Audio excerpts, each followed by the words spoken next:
país, porque vamos a hablar ya con la directora del Círculo REP, Carmen Gloria Ide, que nos está acompañando de forma virtual, y vamos a comentar un poquito de todo lo que es la ley REP, cómo ha estado avanzando y cuál va a ser su impacto también en todo lo que son las gestiones medioambientales en nuestro país. Le damos ya la bienvenida, estamos viéndola ahí en pantalla. ¿Cómo estás, Carmen? Carla, buen día. Gracias por esta invitación. Acompañándonos aquí, es importante que podamos conocer un poco, cierto, de lo que es esta ley REP, también del impacto que se viene para nuestro país, sobre todo ya durante los próximos meses, donde ha estado avanzando de forma importante, así que ahí agradecer esta instancia y bueno, comenzar a comentar un poquito de lo que es esta temática ya aquí en primera instancia. Sí, la ley REP es una ley que viene a obligar de alguna manera a las empresas a hacerse cargo de todos los residuos que se generan post consumo.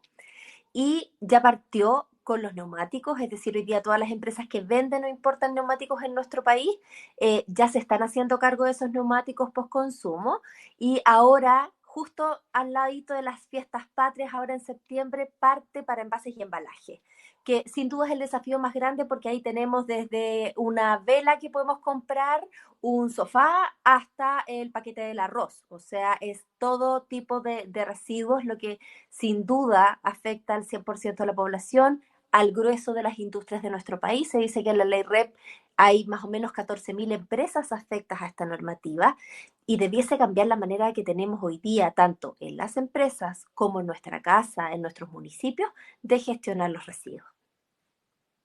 Esta obligación de gestionar, cierto, la valorización de los residuos solamente enmarca algunos productos prioritarios, aparte de lo que comentaba ahí de neumáticos, también de los envases y embalajes. ¿Cuáles otros productos también obliga a los productores a valorizar? Por ahora esos dos son los que están ya entrando en vigor, pero falta eléctricos y electrónicos, aceites y lubricantes y baterías de automóvil. El rol con el que quedan ya lo que son tanto las empresas como también los consumidores y también otros entes importantes que apoyan como los municipios. Sí, ahí, Carla, tenemos un desafío importante porque el rol todavía no está tan claro. Si bien la normativa, ¿cierto? Como un documento de muchas páginas lo dice, es muy difícil todavía que eso se haya traspasado al 100%, por ejemplo, de las empresas. Pensamos que en esto hay muchas empresas gigantes, por supuesto, reguladas, pero también hay otras que son mucho más pequeñas y que no tienen tanto acceso a la información o participación en gremios, por ejemplo. Luego de eso, la ciudadanía en general, cuántos de nosotros realmente sabemos cómo va a funcionar la ley REP, y luego los municipios y todas las organizaciones públicas de cuál es el rol que van a tener. La ley REP tiene una figura que es súper trascendental que se llama sistemas de gestión. Y los sistemas de gestión es una agrupación de estas empresas que están sujetas a la normativa que deben hacerse cargo de la gestión de los residuos en el territorio. Por tanto, esta responsabilidad ya deja de ser una responsabilidad municipal y pasa a ser responsabilidad de esta organización que es sin fines de lucro, pero que igual está administrada por estos privados para que la gestión de los residuos de cada barrio funcione. Entonces ahí también va a haber un cambio, un poquito cómo nos relacionamos, porque todos entendemos que finalmente el camión de la basura que pasa a buscar nuestros residuos es de la municipalidad, es administrado por la municipalidad y hoy día va a haber una figura distinta. Y eventualmente vamos a acelerar, ¿cierto? Si todo esto sale como ha sido puesto en la ley, la transición a que exista también retiro en los domicilios que sea diferenciado. No se van a retirar todos los materiales en algunos casos juntos. Entonces va a haber un proceso ahí de acostumbrarse de cuál es el rol que nos toca a cada uno y que eventualmente qué trabajo vamos a tener que hacer cada uno para el éxito de la ley. Sí, son procesos que todavía quedan, ¿cierto?, por ir construyendo, por ir avanzando, pero donde se agrega un actor más con una responsabilidad importante como son los productores. Ahí consultar también por las gestiones, por el trabajo que desarrollan desde el Círculo REP en cuanto a esta ley.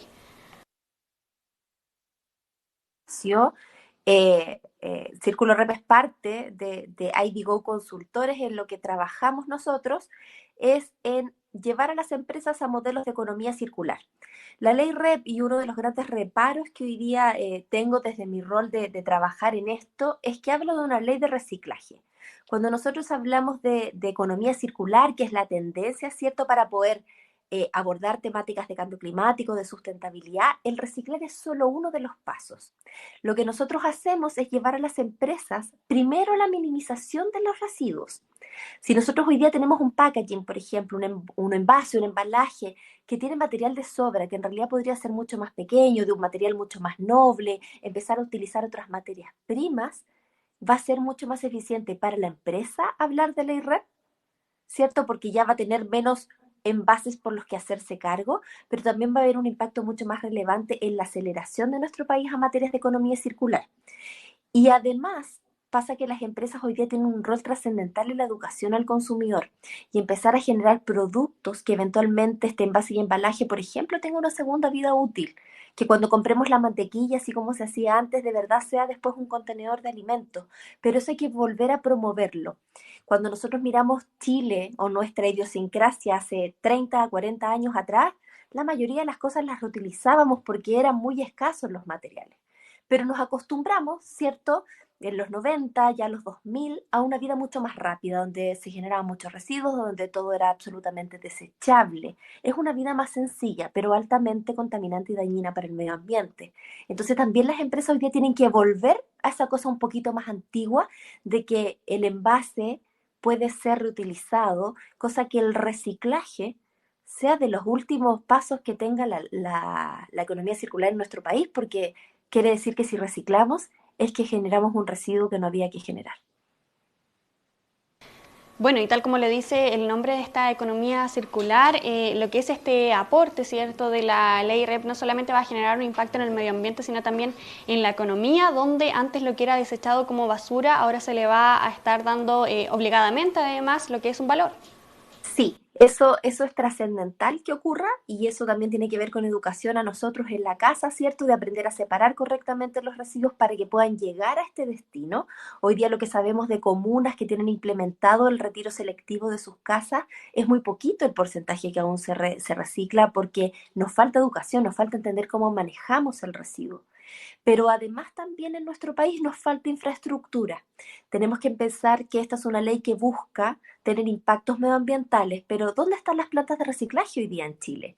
¿Qué estamos promoviendo de este mercado secundario? Porque si vamos a tener camiones recorriendo todo nuestro país con la generación de gases de efecto invernadero, perdón, también vamos a tener un daño al medio ambiente y esto tiene que ser lo más integral posible, porque si no, si lo miramos en la equivalencia, sí, podemos estar reciclando más, pero estamos contaminando más desde otros aspectos.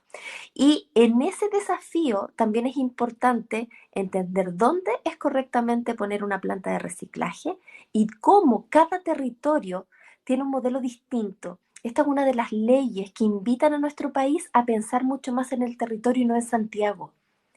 Y no en las grandes ventas. O sea, la mayoría de los supermercados, por supuesto, están concentrados en Santiago, donde se vende gran parte de los materiales que la red va a tener que absorber. Pero ¿qué pasa con los almacenes de barrio, donde también hay una generación enorme? ¿Qué pasa, por ejemplo, en Temuco? ¿Qué pasa en Antofagasta? Son mundos distintos, idiosincrasias distintas y recursos distintos.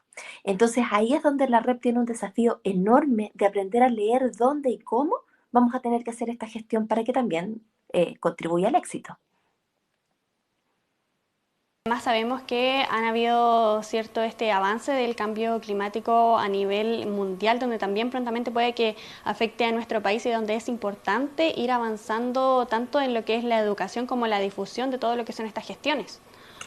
Ahí es clave la difusión y la educación. Chile es uno de los países más estresados a nivel de cambio climático a nivel mundial. O sea, tenemos una costa donde ya es esta larga y angosta faja de tierra que nos enseñaban en el colegio, Carla. Bueno, esa larga y angosta faja de tierra hoy día tiene un problema y que lo vimos, ¿cierto? Con los socavones, las últimas lluvias que tuvimos, es que va ocurriendo que se genera un daño en nuestra costa. El aumento, ¿cierto?, de la temperatura, el aumento de la marea, va generando muchos daños además. Entonces vamos a tener problemas con agricultura, la escasez hídrica que hoy día nos ataca y tenemos por ambos lados una foto bien compleja de cara a cambio climático. Tenemos un desierto que hay que proteger, pero también tenemos bosques que tenemos que proteger más al sur. Tenemos la Patagonia, tenemos ríos, lagos, que en la medida que, por ejemplo, no llueve tanto y las temperaturas son cada vez más altas, vamos perdiendo los deshielos de la nieve. Entonces, nuestro país debe ser muy consciente en materias de cambio climático y que cada uno de nosotros sea activo en estas materias. Sí. Teniendo ya lo que es esta ley REP que obliga, cierto, a lo que son los productores, ¿hay algo que podemos hacer de parte de los consumidores para generar un impacto ya sea a mediano o a largo plazo con respecto a lo que es este impacto en principalmente el cambio climático y en todo lo que es el medio ambiente? A mí me encanta hacer el vínculo, Carla, entre que en la medida que somos conscientes ambientalmente en nuestras compras, por ejemplo, logramos generar ahorros. No hay para qué comprar, ¿cierto? Te voy a poner un ejemplo, el envase de la leche que es de aluminio cada vez que compramos leche. Podemos estar rellenando permanentemente ese tarro. Lo mismo ocurre con las colaciones de los niños. No tenemos para qué comprar la bolsa chiquitita de galletas, y más bien le podemos tener una bolsa a los niños y vamos comprando el paquete más grande que va a generar menos residuos y que el niño va a llevar la misma cantidad de galletas. Tenemos también que pensar en esto que te decía antes. Hay muchos elementos hoy día que compramos en la casa que pueden servir para otras cosas. Y ahí también la invitación es que a las nuevas generaciones, a nuestros niños, los invitemos a reciclar. Cada vez que le compramos un zapato y tienen esa caja, por ejemplo, ¿qué podemos hacer? Podemos guardar lápices en esa caja, podemos cortar el cartón y hacer adornos de Navidad, podemos empezar a hacer nuevas cosas con eso, cosa de que finalmente acá el secreto es que se recicle lo menor posible en términos de que no exista material para reciclar. Y eso quiere decir que logramos hacer pasos anteriores a la economía circular, que fue minimizar la generación de residuos. Por supuesto, un punto en el que todavía nos falta avanzar en gran cantidad a cada uno de nosotros, quienes somos, cierto, responsables también de todos los residuos que se generan, y ahí es un punto importante a tener en cuenta, que no es también solo algo externo, sino también interno de nuestros propios hogares, y donde debemos tener en cuenta esta responsabilidad. ¿Se sabe más o menos cómo va a estar el escenario acá en nuestro país para los próximos años, justamente con las temáticas que mencionaba anteriormente con respecto a lo que es la escasez hídrica, este cambio climático también? Las proyecciones mundiales, Carlos, lamentablemente no son buenas. ¿Sí? El cambio climático hoy día se ha convertido en una suerte de mensaje que muchos transmiten, poco hacemos.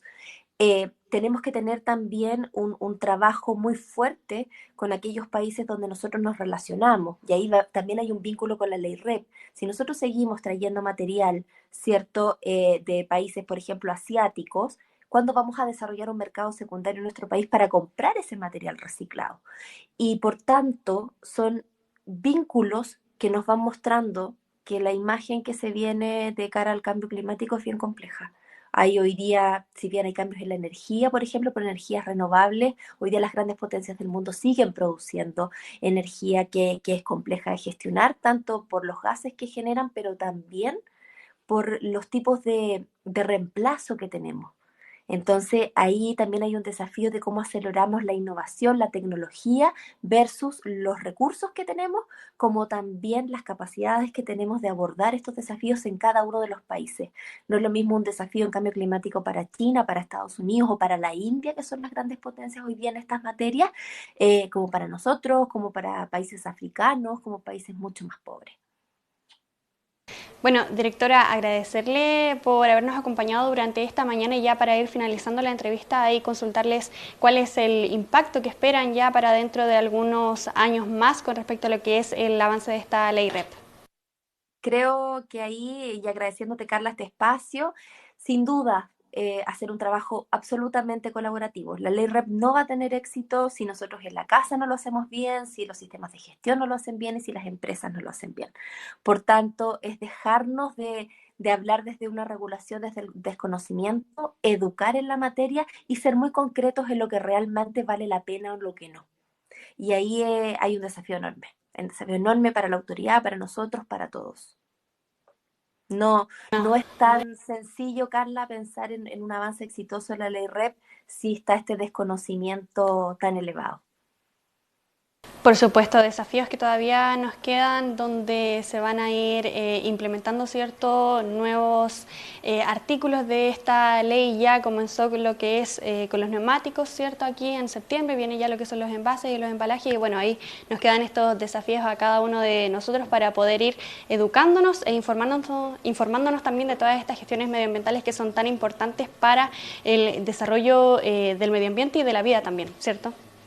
Absolutamente, es parte. Tenemos que acostumbrarnos a vivir con el cambio climático y con los temas de sustentabilidad porque ya llegó para quedarse, tristemente. Un tema bastante amplio, nos quedó ahí bastante por comentar en cuanto a lo que es el medio ambiente, el cambio climático, la ley REP también, pero agradecemos este espacio y quizás más adelante podemos hacer otro contacto. Feliz, Carla. Muchas gracias a ti por tocar estos temas. Muchas gracias, nos vemos, que esté muy bien. Gracias. Conversábamos con la directora del Círculo REP sobre lo que es esta implementación y desarrollo también de la ley REP que obliga a los productores ya de algunos productos prioritarios a poder gestionar lo que son los residuos y la valorización de estos también. Y bueno, ahí nos comentaba sobre algunos desafíos donde nosotros mismos debemos ir educándonos también y poder ir fomentando lo que es la disminución de la generación de residuos. Vamos a una breve pausa aquí en nuestro matinal y vamos a regresar ya con más información de nuestra comuna. Este invierno no dejemos que la enfermedad respiratoria nos gane. Si tienes más de 65 años o estás embarazada o tienes alguna enfermedad crónica, la vacunación contra la